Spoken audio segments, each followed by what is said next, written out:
Sesampainya di pesta, Matvey dan Alex langsung beraksi.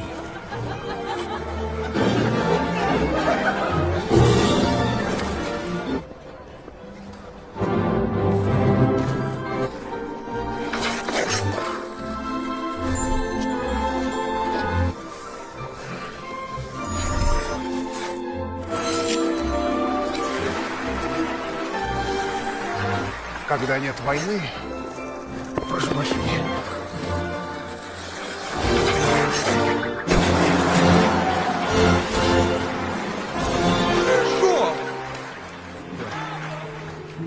Setelah pertunjukan selesai, Arkadi mengajak Alisa berdansa. Di momen romantis itu, mereka mengobrol panjang lebar. Karena tak sanggup lagi memendam perasaannya, Arkadi pun jujur. Ia mengatakan kalau dia menyukai Alisa dan ingin Alisa menjadi pendamping hidupnya. Mendengar lamaran barusan, Alisa kaget. Dia bingung kenapa Arkadi tiba-tiba melamarnya, padahal mereka baru bertemu sekali. Di tengah obrolan, mendadak ada pelayan menghampiri Arkadi, lalu melapor kalau di acara pesta ini ada banyak sekali barang-barang pengunjung yang hilang, termasuk barang berharga milik tuan rumah. Setelah Arkadi pergi, ketika Alisa sedang sendirian, Matvey datang menyapa. Matvey minta maaf soal kejadian waktu itu karena dia menyusup ke balkon kamar Alisa tanpa izin. Awalnya dia ingin mencari alasan, tapi ternyata Alisa sudah tahu kalau Matvey pasti seorang pencuri. Alisa lalu membuat kesepakatan. Dia janji tak akan bilang siapapun asalkan Matvey mau menemaninya ke universitas besok jam 12 siang. Mau tak mau Matvey setuju. Sepulangnya dari pesta, kelompok Alex pun pergi ke bar merayakan keberhasilan mereka.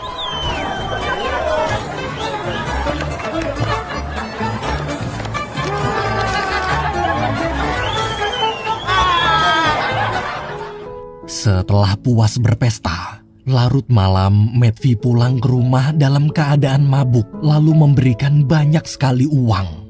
Ayah yang selama ini tak pernah melihat putranya mabuk pun marah dan bilang pasti bisnis Matvey bisnis nggak bener.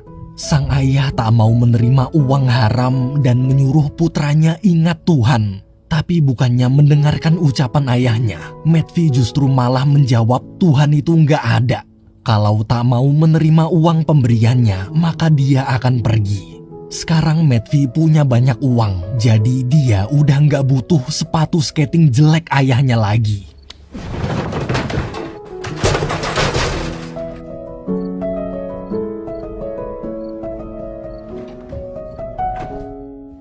Keesokan paginya, saat pasukan polisi khusus Arkadi sedang berlatih, ayah Alisa datang memeriksa. Arkadi di situ melapor bahwa mulai besok pasukannya sudah siap berpatroli. Siangnya waktu bangun tidur, sesuai kesepakatan, Matvey mandi dan bersiap-siap. Di sisi lain, Alisa terlihat sedang pura-pura sakit agar diizinkan bolos belajar tata krama. Saat gurunya pergi, dia langsung bertukar posisi dengan pelayannya, lalu menyelinap keluar diam-diam. Sesampainya di lokasi, Alisa menjelaskan kalau hari ini dia ingin mendaftar tes masuk universitas. Jika diterima, maka nanti dia akan bisa pergi kuliah di Perancis. Namun karena pada masa itu perempuan dilarang belajar kecuali dapat izin dari ayah atau suami, jadi sekarang Alisa ingin Matvey pura-pura mengaku sebagai suaminya, lalu bilang kalau dia mengizinkan istrinya belajar. Alisa kemudian masuk ke ruang pendaftaran. Di sana, dengan cerdas, dia menjelaskan pada para juri tentang rumus-rumus kimia sulit. Melihat keahlian Alisa, seluruh profesor kagum dan memutuskan menerimanya. Tapi sebelum resmi diterima, Alisa harus menunjukkan bukti surat izin dari sang suami. Ketika Matvey masuk, sayangnya ternyata dia tak bisa membaca dan menulis. Jadi surat pernyataan tak bisa dibuat. Saat profesor menanyai beberapa pertanyaan, jawaban mereka berdua saling berbeda. Hingga akhirnya mereka ketahuan berbohong dan pendaftaran Alisa pun ditolak. Di luar, Alisa benar-benar kesal, padahal tinggal sedikit lagi dia lulus tes. Sebelum pergi, sebagai ucapan terima kasih, Alisa memberikan bayaran, tapi Matvey menolak. Alisa bingung kenapa seorang pencuri menolak uang. Matvey di situ menjelaskan kalau dia bukan pencuri. Justru para bangsawanlah pencurinya, termasuk keluarga Alisa. Asal Alisa tahu, seluruh bangunan di kota besar ini dibangun dari jerih payah 10.000 budak. Karena dulu Alisa juga pernah belajar sejarah, dia pun mengakui ucapan Matvey benar. Sesampainya di depan rumah, Matvey mengembalikan bayaran Alisa tadi, lalu bilang bila Alisa memang ingin membayar, maka kencanlah dengannya nanti malam. Sambil tersenyum malu, Alisa menerima ajakan kencan itu. Malamnya, sebagai hadiah Natal, Ibu Tiri memberikan ayah Alisa hadiah mobil impor dari Eropa. Sang ayah pun kagum sekaligus bingung bagaimana bisa ada kereta bergerak tanpa kuda. Hadiah itu membuat ayah Alisa sangat senang dan cintanya pada Ibu Tiri jadi semakin besar. Melihat ekspresi ayahnya, Alisa bete. Ibu Tiri di situ tak lupa memberi hadiah untuk Alisa juga, yaitu sebuah kandang untuk kelinci peliharaan Alisa. Meski tersinggung, Alisa tetap berusaha tersenyum di hadapan ayahnya. Ketika ayah dan Ibu Tiri pergi jalan-jalan naik mobil, Matvey diam-diam menyusup masuk.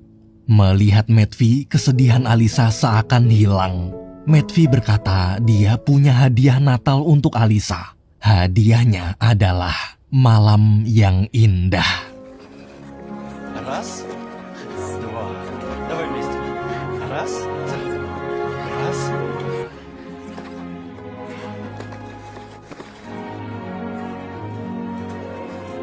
Там впереди Львиный мост. Все вот эти.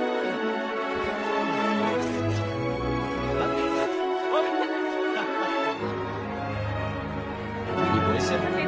Не бойся.